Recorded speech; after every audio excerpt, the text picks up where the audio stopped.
talking about decolonizing, having this particular framework. Let's read some literature doing so. Getting out my reading gloves so I don't destroy my book with my sweaty hands. It has been effective. There's a reason why I did this growing up, so I wouldn't destroy my books.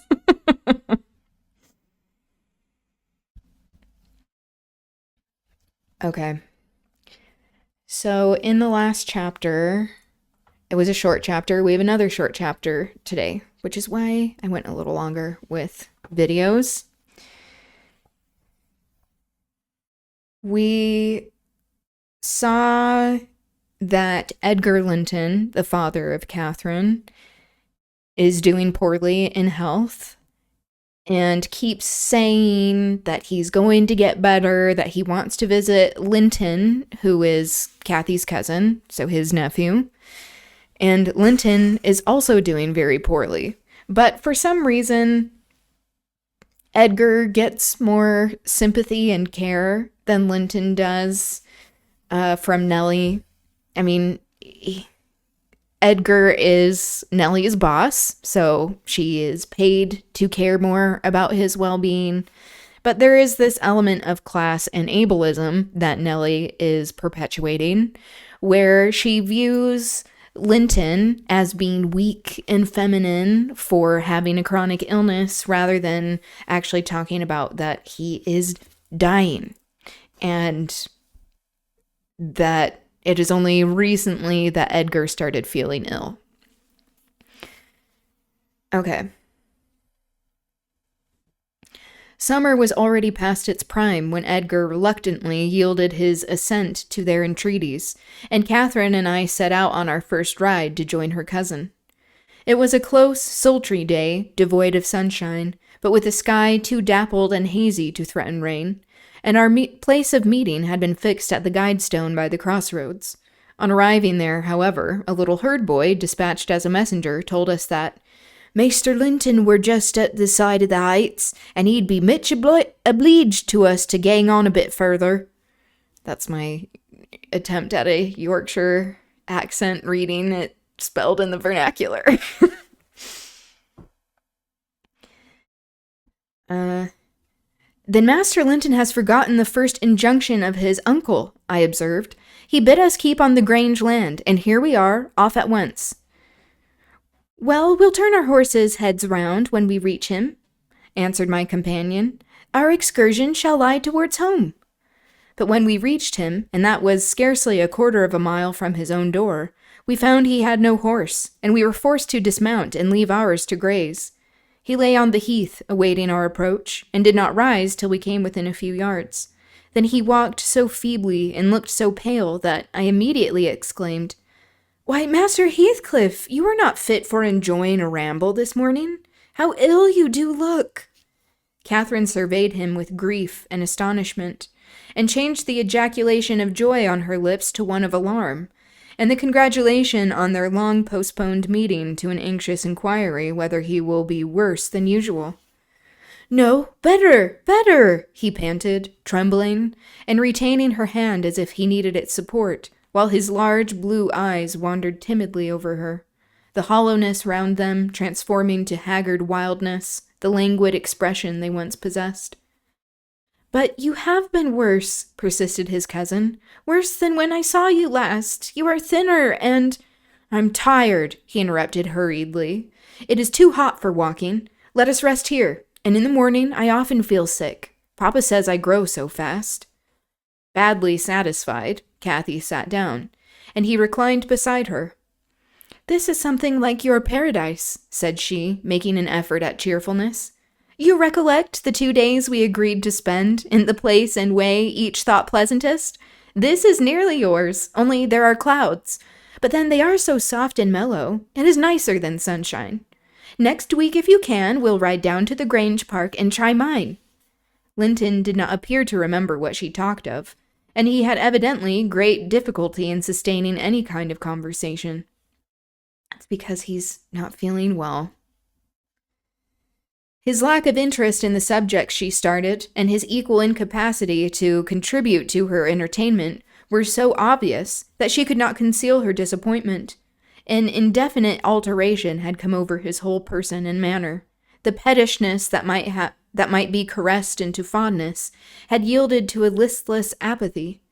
There was less of the peevish temper of a child, which frets and teases on purpose to be soothed, and more of the self-absorbed moroseness of a confirmed invalid, repelling consolation and ready to regard the good-humored mirth of others as an insult. Okay, that's also ableist to just assume that people who have disabilities are just cranky and rude all the time. Catherine perceived, as well as I did, that he held it rather a punishment than a gratification to endure our company, and she made no scruple of proposing, "Hi, buddy." He just ate his dinner and comes in to make his rounds. "Hi. What's up?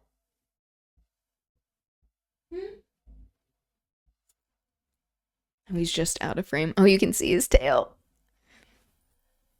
Huh.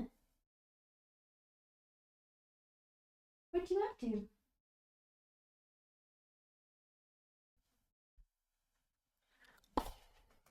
Okay, I have to pause for a sec.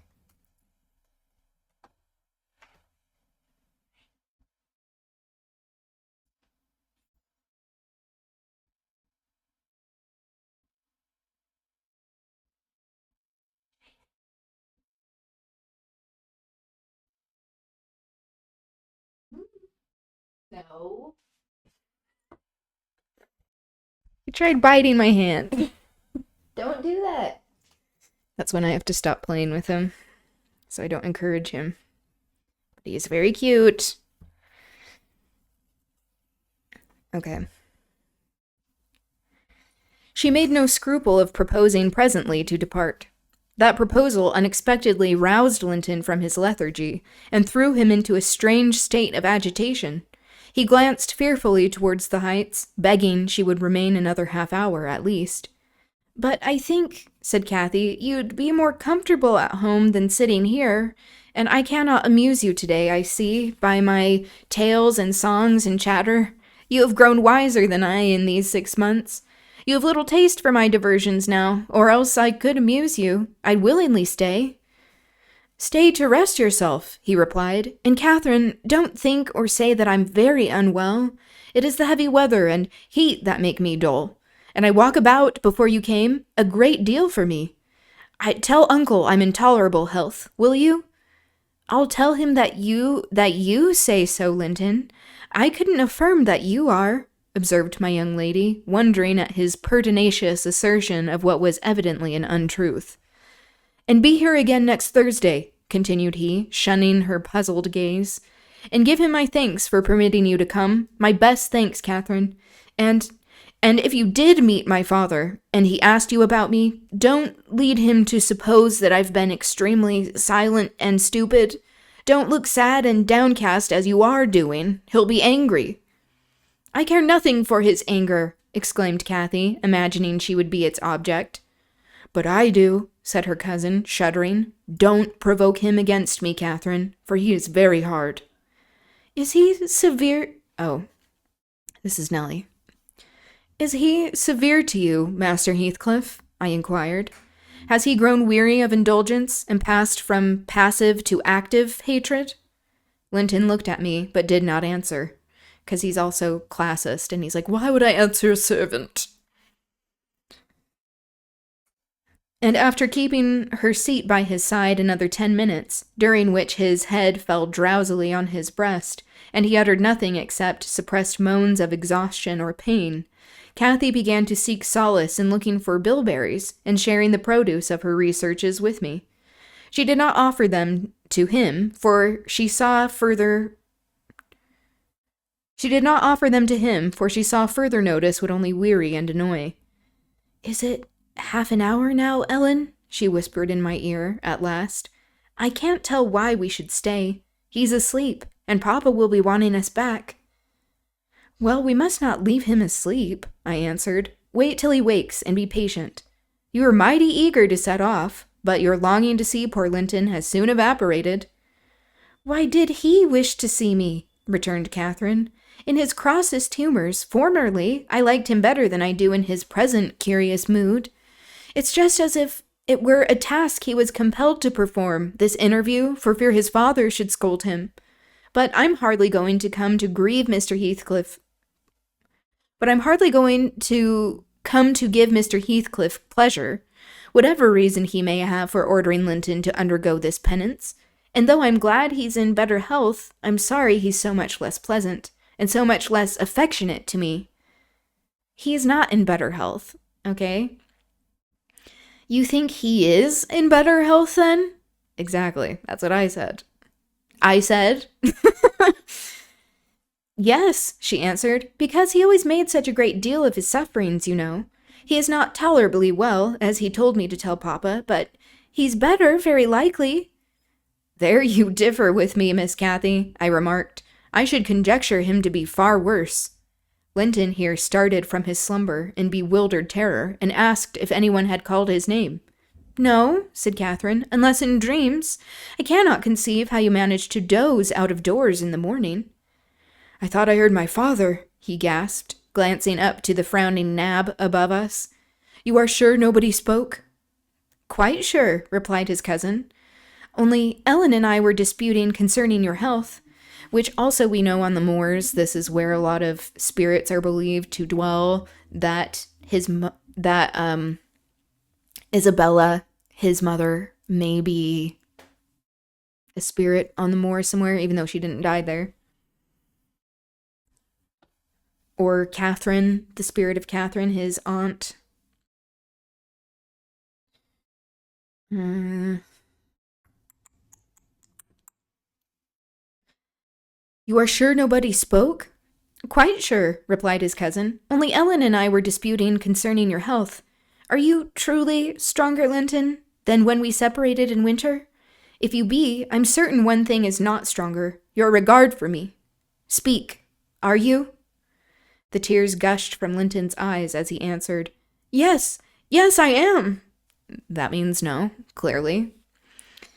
And still under the spell of imaginary voice, his gaze wandered up and down to detect its owner. Cathy rose. For today we must part, she said. And that also is a sign in, like, many books that someone is dying, is that when they are, like, closer to the other side, that they can see spirits more and are more I'm looking for a specific word and it's escaping me. Yeah, they just are more in tune with that.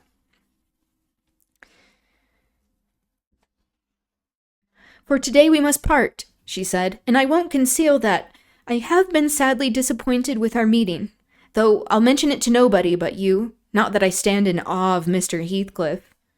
Hush, murmured Linton. For God's sake, hush! He's coming. And he clung to Catherine's arm, striving to detain her. But at that announcement, she hastily disengaged herself, and whistled to Minnie, who obeyed her like a dog.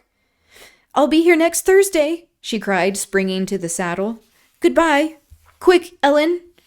And so we left him, scarcely conscious of our departure, so absorbed in anticipating his father's approach. So it's not clear if Heathcliff was actually approaching. Shouldn't they, help him inside? He's clearly not doing well. Okay. Before we reached home, Catherine's displeasure softened into a perplexed sensation of pity and regret, largely blended with vague, uneasy doubts about Linton's actual circumstances, physical and social, in which I partook, though I counseled her not to say much, for a second journey would make us better judges. My master requested an account of our ongoings. His nephew's offering of thanks was duly delivered. Miss Cathy gently touching on the rest. I also threw little light on his inquiries, for I hardly knew what to hide and what to reveal. Okay, so I guess Edgar is still alive. The ending of that last chapter just kind of made it unclear, but it's setting up almost like it's this inevitable thing. Because, I mean, he has already died by this time. Okay. That's the end of the chapter. Tomorrow, chapter 13, it's a little bit longer of a chapter.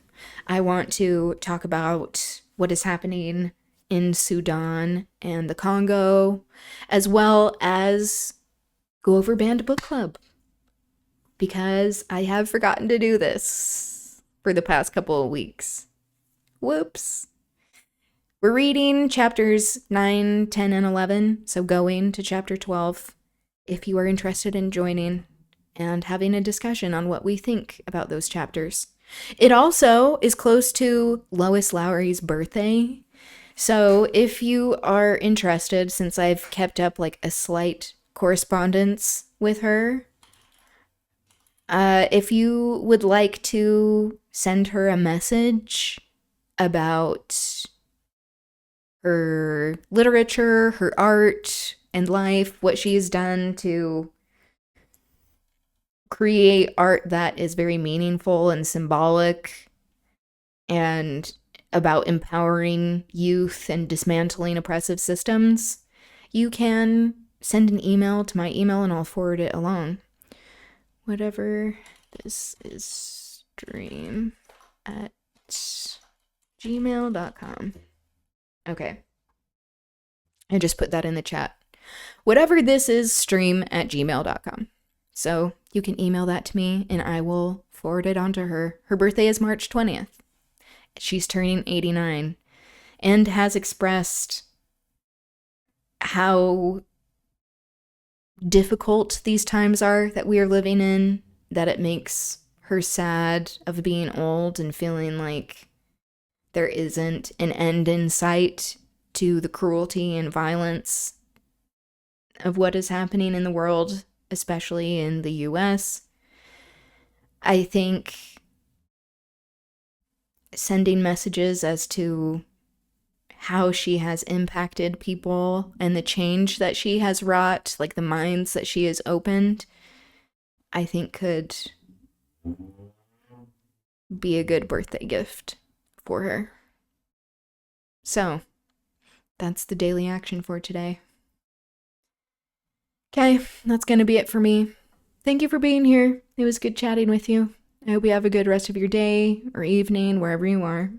And I will see you soon. Okay, bye.